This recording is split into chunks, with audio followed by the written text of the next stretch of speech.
یعنی دویم جماعت جایز دویم جماعت یعنی وقتی که مسجد اومدید مسجد وقتی که میبینید که یعنی دویم جماعت خونده استوده است یعنی اومده خونده میگیرید همراه دویم جماعت دویم باشد سوم باشد چهارم باشد مافی بس میخونید دلیل برای که هم به یعنی هم برادرها وقتی که اومده بودن نزد شیخ محمد خونشان داشته بوده همین سوال شد که یعنی بعضی برادرها مثلا نچ میگن که دویم جماعت درست نه شیخ تعجب کرد گفت که من وقتی که من سوال شیخ العلامه شیخ الاسلام ابن باز رحمت الله علیه وقتی که دادم شیخ تعجب کرده گفت که میگفت آیا همین مسئله با اختلاف است یعنی آیا هم مسئله اختلاف است یعنی دویم سوم جماعت ما فهم بس میگفت چی اشکال میگن اینجا هم به ابو داود رحمه الله خاص باب آورگی هم باب آورگی باب چی جماعت دویم گفته است هم ندیسی صحابه آورگی وقتی که مسجد اند رسول صلی الله علیه و سلم شتینده همین صحابه مسجد به میدارد رسول صلی الله علیه و سلم چی میگفت که چی میگفت من یتصدق علی هذا گفتگی صدیق اومده چی دویم جماعت شده میخواند همراه این صحابه فهمیدید دویم صحابه دویم جماعت شده چی میخواند برای همین یعنی این چی رسول صلی الله علیه و سلم خودش امر کرد و خودش اجازه داد دویم جماعت شدن چی در مسجد دویم جماعت شدن چی در مسجد به رسول صلی الله علیه و آله و سلم چی کرد خودش مثلا چی کرد اجازه داد علیه الصلاه و السلام برای دویم جماعت شدن اوکی نه دلیل همه قبول نمیکنم نه کی میگه دلیل نگه کی مقصد این برای این نیست نگه نه کی این مقصد برای دویم جماعت نیست میگه این مقصد برای سوم جماعت نه همه میگوش که مقصد برای کدوم جماعت نگوش میگه که نمیگه همین دلیل میگه برای جایز نیست میگه برای اونان برای دیگه نیست ولی خیلی یعنی که همون خاص همون اونان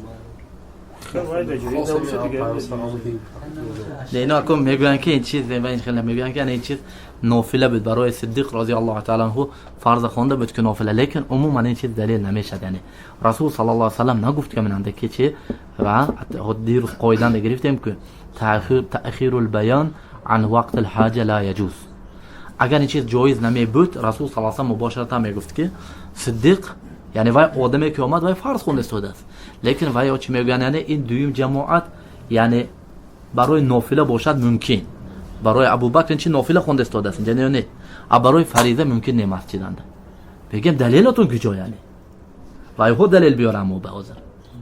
برای همین رسول صلی الله اگر این چیز جایز نمی بود رسول صلی الله علیه و سلم میگفت که این خاص برای شما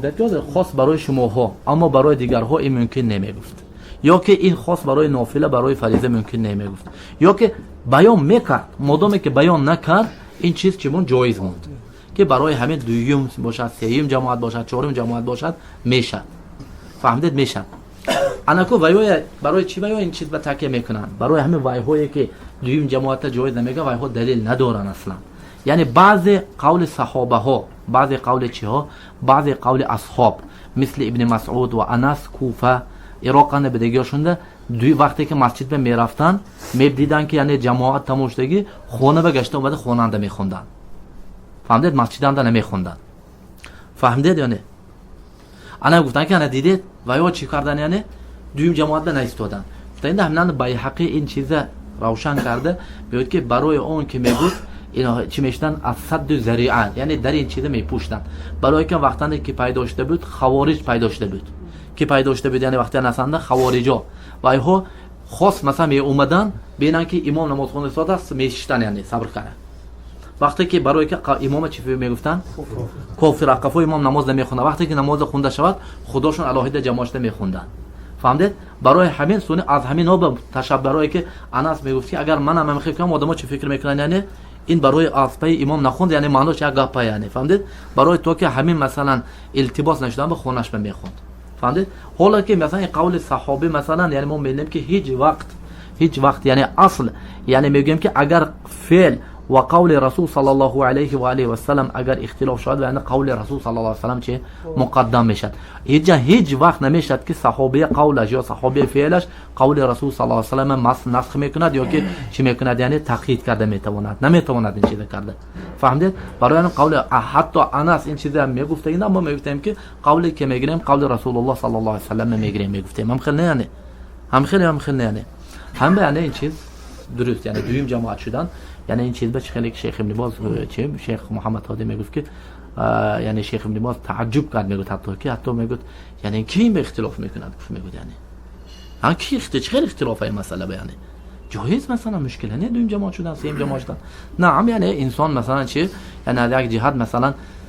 دویم جماعت مثلا آدمو مثلا یعنی چیزای مثلا بعضی عقل چیزا که اگر دویم جماعت سیم جماعت باشه آدم چی میکند تساهل میکند خونش نمیشیند به عمل نمیرد مسجد به میگه که خیرات یکم جماعت بگر اسبید نکنم دویم جماعت به اسبید نکنم که میگه یعنی فهمیده همین خیلی مثلا از همین رو اینا همش چیزای مثلا چی وای یعنی چیزای همش تحکم یعنی عقلی یعنی ما می‌بینیم که یعنی چی میشه یعنی انسان حرکت کرد یکم جماعت میبیاید لیکن گفتیم یعنی رجل مسافر بود یا که مریض بود یا یک چیز بود نتونست اومده یعنی چی میکنه میبیاد دویم جماعت خوندن میگیره و دلیل ما همین حدیثی ابو داوود اومده که چیز و ابو داوود خاص باب نام باب کتی نامید که یعنی چی دویم جماعت در مسجد جایز دویم جماعت در مسجد چی بود یعنی جایز بودنش به دلالت میکنه یعنی این چیز و این چیز الحمدلله حرمین میبینید که سالهای هزارها سال همین چیز یعنی ما چه معمولون علیه همین چیز به مسلمان ها عمل کرده رفته استودیان تو همین روز میبینیم که حرمین ده و علما ها همین چیز به مثلا چیان متفقن یعنی این چیز به هیچ خیلی اختلاف نیست بین علما های مثلا فهمیدید احتمال مثلا یک وقت به دو جماعت شو میتونه نه این چیز درست نه یک وقت به دو جماعت شدن این چیز درست نه الان این چیز مثلا چی وای ایمان یعنی یک وقت به دو جماعت شدن این چیز درست نه یک وقت به چه دو جماعت شدن این کار درسته الله فهمیده شدم نه هیچ گپ نه مثل حرمین داده میشه این کار یعنی مثلا آخر مثلا مردم میدونن از طرف شرق از طرف شرق مثلا وقتی که میدروین هم ببینید که میگن چه جماعت های شما هم جان میخونید یعنی حالا که مثلا من که قدر چی یعنی شرط نمیکنه شما باید که بتون مسجد توپخوره برای یعنی شرقا میخونید خیر مودید وقتی که اومدید که این طرف غربی هم خونده استاده یعنی خیر باکی ندارد این چیزام یعنی